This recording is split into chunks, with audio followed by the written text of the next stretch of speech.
I remember the first time, before I had any alcohol, the mindset I had was like, I'm not going to let some liquid alter me. I'm going to be the same person, and I was wrong, like every other human that has ever existed. Something you need to know, when you finish school at 18, we have this little thing we do where everyone goes down south. It's almost like a little festival event. It's really weird. Pedophiles must love it. Shout out Gratz.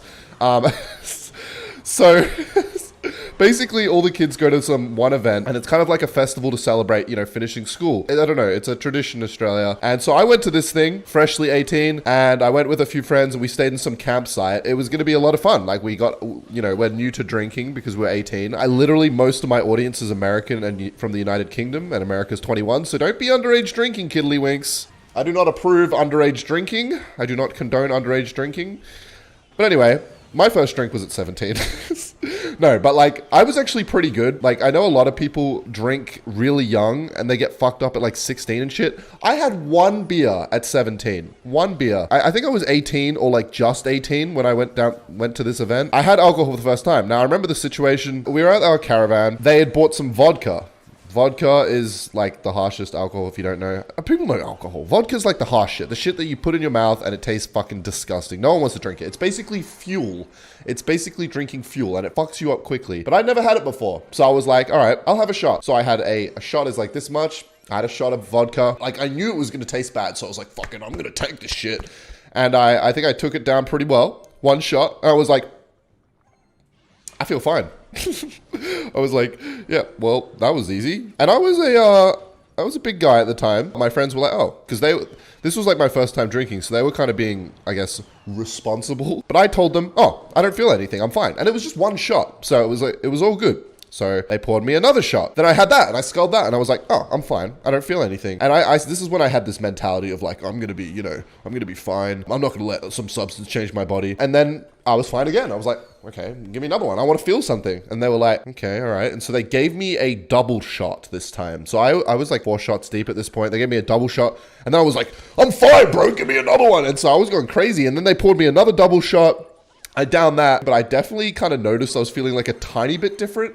But it was a new experience to me. So I knew something, I felt a little bit different, and I kind of knew it was the alcohol, but I was trying my best to resist it almost as if I had a choice. And so after that, I downed way too much until one of them was like, yeah, he probably shouldn't have any more. I think they gave me a lot because I was actually tall, so they thought maybe my tolerance was high. That's why I was tanking it. But in reality, it probably just hadn't hit me yet, or I didn't even realize it had hit me. I had all those shots. So then we went to another caravan, a friend's caravan. We were playing this drinking roulette game where basically you spin the roulette thing, and if it lands on your number, then you have to drink. And I remember I had a few more drinks there. And that area was kind of vague. I just remember it was really fun. It was really fun. I still had that mentality of I'm going to be normal. I'm not going to let this affect me. And then eventually I had a few more drinks, but I do remember getting in the car, leaving the caravan to go back to our caravan before we went to this one spot called the Zone. Now, the Zone is the event that everyone comes down south for. The Zone is this one event where everyone who goes to all the different schools who's graduated will party.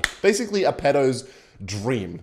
That's where we'd go. We were in the car going back to our caravan park before we were going to head to the Zone. And to give you an idea of what the Zone is, it's basically a festival kind of thing. It's a theme park festival crossover thing. There's dance floors and a stage area, and there's also Ferris wheel and whatnot. So we went there. I remember on the drive there, on the drive back, I just remember having my head out the window and just everything felt so funny. Because I was trying to neglect the effects and feel I was normal. Everything was just funny to me. That's the thing that was happening the most. I was just so goofy. I remember that. So I just had my head out the window and I was smiling and laughing at everything. And obviously my friends were like, yep, the alcohol's, he's definitely feeling the alcohol. I remember when we got back to our caravan, I was so goofy, man. I was laughing at everything we were saying. I was watching two of my friends kind of wrestling on the bed. I don't even know what was happening, but I was just commentating it. There was this bus that picked us up that we went to get to the Zone. We were kind of bad, to be honest, because you're not meant to bring alcohol to the Zone. Basically a little bottle we snuck in our pants or something so that we could get more into the event. I got to the event and I was plastered. I was having the time of my life on one of those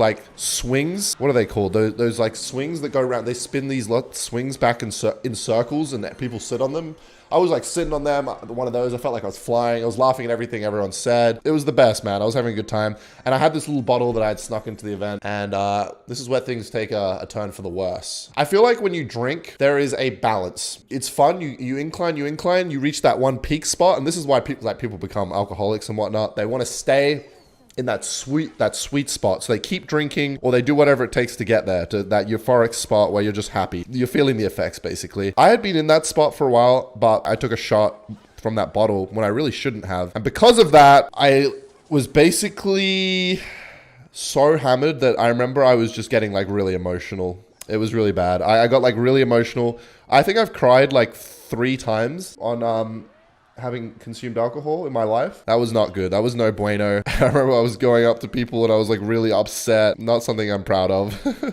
Yeah, that's what happened. I was at the event and I was basically tearing up and crying. I went home with probably my friends or someone. I don't really remember how I got home. But when I say got home, I mean back to the caravan. And oh my God, I was so hungover, man. Dude, I remember I was just sitting on the toilet feeling like AIDS and like flipping over and going, and like, oh, it was horrible. That was at like 3 a.m. that I was doing this. I was in there for ages. I literally could not, because I was drinking Red Bulls and stuff as well at some points to keep me awake. It's just not the combo you want to, you hit for maximum healthiness. Yeah, and I remember the next morning after I woke up, we woke up, I forced myself out of bed so that I could because it's healthy to get out and about once you're feeling that way, once you're feeling hungover and stuff. I kind of went to play mini golf with my friends. I remember we were going to get McDonald's and play mini golf. The whole day I felt like death. I did not want to eat anything. I did not want to consume any McDonald's. Last thing I want to eat is McDonald's. That was pretty much it, to be honest, now that I think about it. And yeah, eventually recovered. Then I fucking ran that shit back at the zone. Not as extreme the second time. I don't want to forget it. Now I can remember it. Because I almost forgot it until I remember it today. And I was like, that'll be tight to talk about. So yeah, smash subscribe. Story times with Ken. Peace out, Girl Scouts. I missed the stop recording button. That's really awkward.